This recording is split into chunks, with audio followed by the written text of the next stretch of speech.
Hello friends, मैं विकास sir स्वागत करता हूं एक बार फिर से अपने YouTube channel Vikas competitive GK and GS पर। तो जैसा कि हम लोग जानते थे, पिछले वीडियो के माध्यम से पढ़ रहे थे, मौलिक अधिकार पढ़ रहे थे, उसमें थोड़ा सा और रह गया था और वो आज हम लोग क्लियर कर लेंगे और वो था मौलिक अधिकार। तो चलिए मौलिक अधिकार में देखते हैं क्या चल रहा था। तो मौलिक अधिकार हम लोग पढ़ लिए थे, जिसमें देखिए भाग 3 चल रहा था, विषय मौलिक अधिकार अनुच्छेद 12 से 35, जिसमें हम लोग 5 मौलिक अधिकार तक क्लियर कर लिए थे और छठा मौलिक अधिकार में थोड़ा सा रह गया था, जिसका नाम है संवैधानिक उपचार का अधिकार। संवैधानिक उपचार का अधिकार। तो चलिए इसको हम लोग समझेंगे कि संवैधानिक उपचार का अधिकार होता क्या है। तो जो हम लोग को मौलिक अधिकार मिला है, जो हम लोग को 5 मौलिक अधिकार स्वतंत्रता का, धार्मिक का, सारे संबंधित जो दिया गया है, वो उस अधिकार को कोई छीनने की कोशिश करता है तो उसको बचाया जाता है, यानी उपचार करने का अधिकार भी दिया गया है। और वो अनुच्छेद कितना में है? तो 32 में। कितना में? 32 के तहत इस अनुच्छेद का प्रयोग कर सर्वोच्च न्यायालय, जिसको हाई कोर्ट बोला जाता, हायर कोर्ट बोला जाता है, कौन कोर्ट? हायर कोर्ट, है ना, या सुप्रीम कोर्ट इसको बोल सकते हैं, या तो उच्चतम न्यायालय बोल सकते हैं, सर्वोच्च न्यायालय, उच्चतम न्यायालय, हायर कोर्ट, अनुच्छेद 32 के तहत 5 प्रकार के रिट जारी करके इस अनुच्छेद मौलिक अधिकार को, जो हम लोग को संविधान के तहत प्राप्त किया गया है भारतीय नागरिकों को, उसको बचाया जा सकता है। तो देखते हैं। और इसमें एक चीज़ और, सर्वोच्च न्यायालय जारी करेगी रिट अनुच्छेद 32 के तहत, और उच्च न्यायालय के बारे में अगर पूछता है क्वेश्चन कि जो राज्य का कोर्ट होता है उसको भी बचाने का अधिकार होती है, और वो उच्च न्यायालय या हाई कोर्ट करेंगे 226 के तहत। ये 5 प्रकार का जो रिट होती है, फिर से एक बार देखेंगे।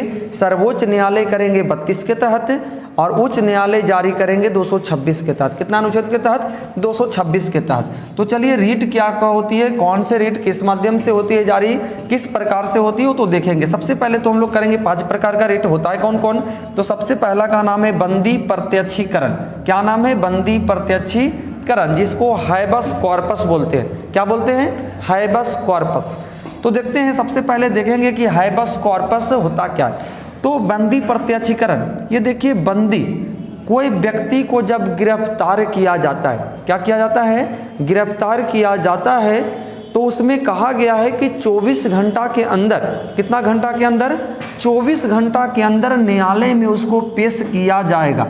24 घंटा के अंदर, 24 घंटा के अंदर उसको न्यायालय में पेश किया जाएगा, ये उसका मौलिक अधिकार है। अगर कोई पुलिस अधिकारी नहीं पेश करता है तो उसके तहत सर्वोच्च न्यायालय या उच्च न्यायालय इस अनुच्छेद का प्रयोग कर कोई गिरफ्तार करने वाले अधिकारी के खिलाफ यह रिट जारी किया जा सकता है ना। बंदी प्रत्यक्षीकरण। कौन प्रत्यक्षीकरण? बंदी प्रत्यक्षीकरण। फिर से आते हैं दूसरा में हम लोग देखेंगे परमादेश। कौन सा? परमादेश, जिसको बोलते हैं मैंडमस। क्या बोलते हैं? मैंडमस। कहता है ये जो रिट होती है इसका अर्थ होता है परम आदेश। कौन आदेश?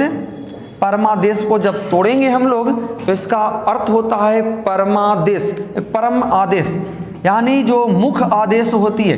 कहता है मुख्य रूप से हम लोग समझेंगे कि इस रिट को कौन जारी करेगा और किसके प्रति जारी होगी।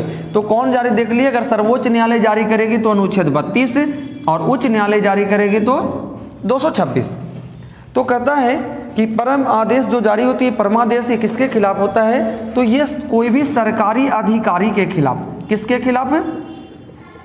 सरकारी अधिकारी के विरुद्ध जारी होती है। यानी सरकारी अधिकारी के विरुद्ध क्यों जारी होती है? तो इसमें कहा जाता है इस रिट के माध्यम से कि कोई भी सरकारी अधिकारी अपने कर्तव्यों का निर्वहन अच्छे से करे। अपने कर्तव्यों का, जिस पद पे आप बैठे हैं, क्यों बैठे हैं, किस कारण से बैठे हैं, उस कर्तव्य को आप समझते हुए, उस सीट का, उस पद का महत्व को समझते हुए अपनी कर्तव्य का निर्वहन अच्छे से करें, यानी कि संविधान के अनुसार करें। तो चलिए उसके बाद देखते हैं तीसरा। 2 को तो समझ गए। पहली रिट जारी होगी जो कोई व्यक्ति को गिरफ्तार करने वाला अधिकारी होगा उसके खिलाफ, अगर नहीं करता है वो 24 घंटा के अंदर न्यायालय में पेश, तो उसके खिलाफ जारी होगी कौन सा? तो बंदी प्रत्यक्षीकरण। दूसरा में हो गया परमादेश, जो कोई अधिकारी के खिलाफ, किसके खिलाफ? अधिकारी के खिलाफ और वो अधिकारी कैसा होगा, तो सरकारी होगा। क्यों, तो उसका पद को कर्तव्य को निर्वहन करने के लिए होगा। ये जो होती है हैबस कॉर्पस, ये जारी होता है जो बंदी प्रत्यक्षीकरण, जो 24 घंटा के अंदर जो गिरफ्तार करने के बाद 24 घंटा के अंदर न्यायालय में नहीं पेश करता है, तो न्यायालय इस रिट के माध्यम से यह सुझाव देती है कि जिस व्यक्ति को आप गिरफ्तार किए हैं 24 घंटा के अंदर सुरक्षित शरीर न्यायालय पहुंचा दे। चलिए, तो अब हम लोग चलते हैं कितना में, तीसरा में, जिसका नाम है प्रतिषेध लेख। ये जो दोनों रिट है, ये दोनों जो लेख है, ये दोनों को जारी करती है उच्चतम न्यायालय अपने से छोटे न्यायालय, यानी कि प्रोहिबिटेशन। चलिए, उच्चतम न्यायालय यानी कि उच्चतम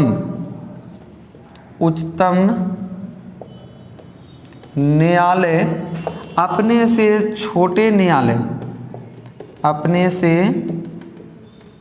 छोटे न्यायालय, ये भी जारी होती है उच्चतम न्यायालय अपने से छोटे न्यायालय।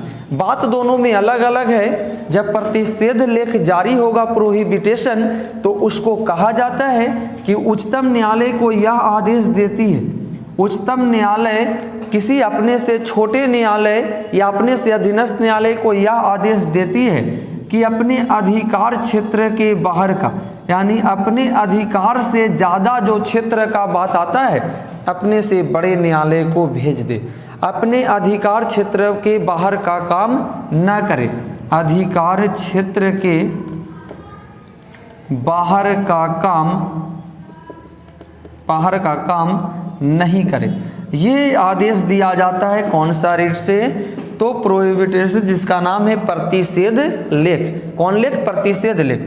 ये भी उच्चतम न्यायालय अपने से छोटे न्यायालय को जारी करेंगे, जिसमें कहा गया है कि जो भी लंबित मामला है, कौन मामला है, लंबित मामला, जो पड़ा हुआ मामला है, जो बहुत दिनों से रुका हुआ मामला है कोई निम्न कोर्ट में, निम्न न्यायालय में, उसे अपने से बड़े न्यायालय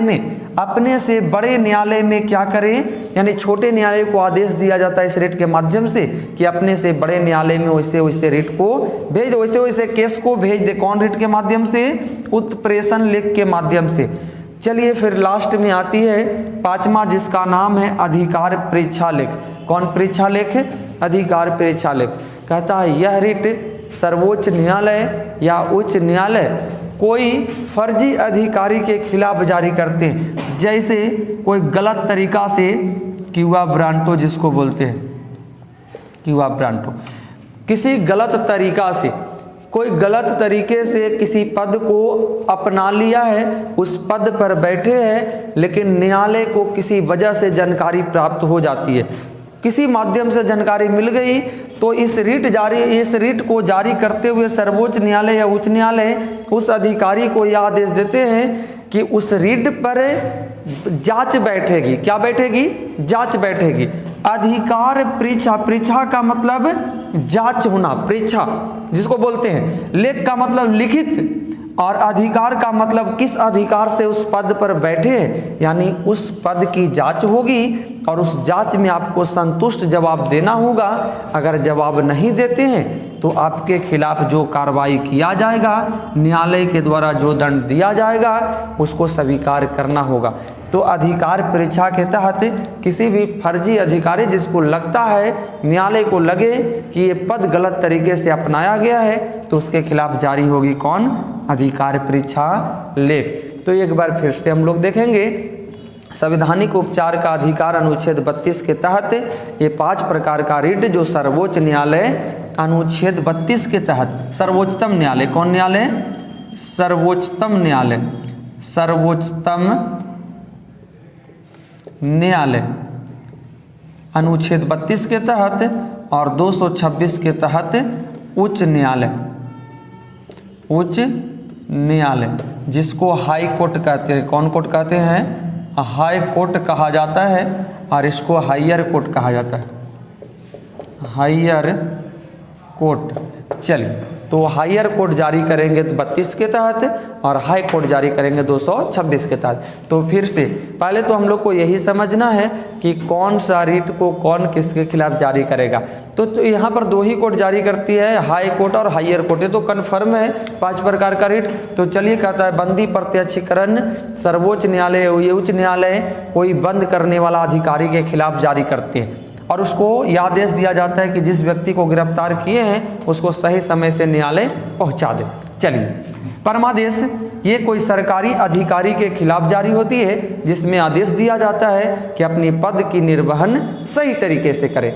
चलिए, उसके बाद प्रतिषेध लेके प्रोहिबिशन जो उसको कहते हैं, ये उच्चतम न्यायालय अपने से छोटे न्यायालय, बड़े न्यायालय अपने से छोटे न्यायालय अपने से अधीनस्थ न्यायालय को जारी करते हैं, जिसमें आदेश दिया जाता है कि अपने अधिकार क्षेत्र के बाहर का कार्य न करें। आगे चौथा उत्प्रेषण लेके, इसमें भी बड़े न्यायालय अपने से छोटे छोटे न्यायालय को जारी करती है, जिसमें कहा जाता है कि अपने जो लंबित मामला है, जो पड़ा हुआ मामला है, जो बहुत दिनों से फंसा हुआ मामला है, वैसे मामला को अपने से उच्च कोर्ट में, उच्च न्यायालय में भेज दे।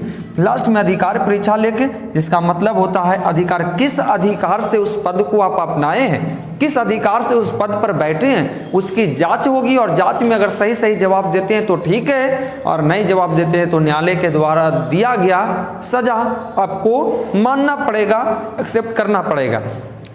तो ठीक है, हम लोग पढ़ लिए ये मौलिक अधिकार का छठा जो संवैधानिक अधिकार के तहत 5 प्रकार की रिट थी, और यहाँ तक हम लोग कंप्लीट करते हैं और आगे देखेंगे। फिर से वीडियो आएगी जो कि दूसरे विषय, दूसरे टॉपिक